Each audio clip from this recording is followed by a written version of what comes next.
Hi everybody, Adam Rubin here, Rabbi Adam Rubin at Beth Tikvah congregation. We are getting ready to welcome Rosh Hodesh Tamuz, the month of Tammuz. It's the fourth month of the Jewish year. The first month is of course Nisan, and Tammuz is always in the summer, and it has a bit of a mixed mood. On the one hand, there are a few things more beautiful than the Northwest in the summer. You know the Gershwin song, "Summertime and living is easy." Well, there's no more easy living than in a place like Richmond in the beautiful sunshine.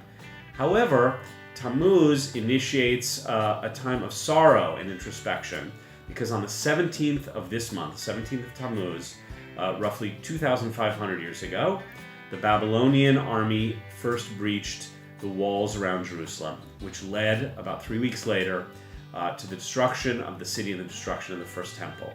And so to this very day, we call that 3-week period between the 17th of Tammuz and the 9th of Av, the next month, we call that period Bein Hametzarim, the period between the two narrow places, or between the two times of suffering.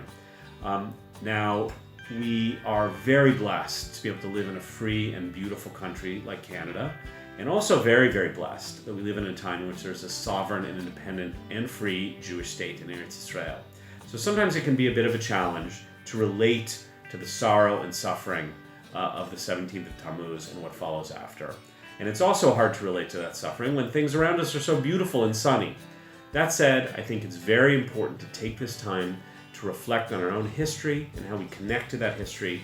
And while our holidays and much of our life here at Beth Tikvah is one of joy and celebration, it's also important to connect to those times in which we've suffered, in which we've been persecuted and exiled.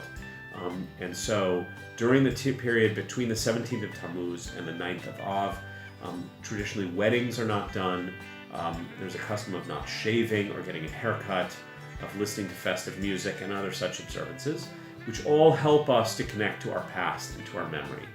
And so on the one hand, I wish everybody a Rosh Hodesh Tov, a Chodesh Tov, as we get ready for Tammuz. And on the other, while I want it to be a happy time, I also encourage us to think about our past, our people's past, and even the brokenness of the world, which I think the destruction of the temples in Jerusalem represent.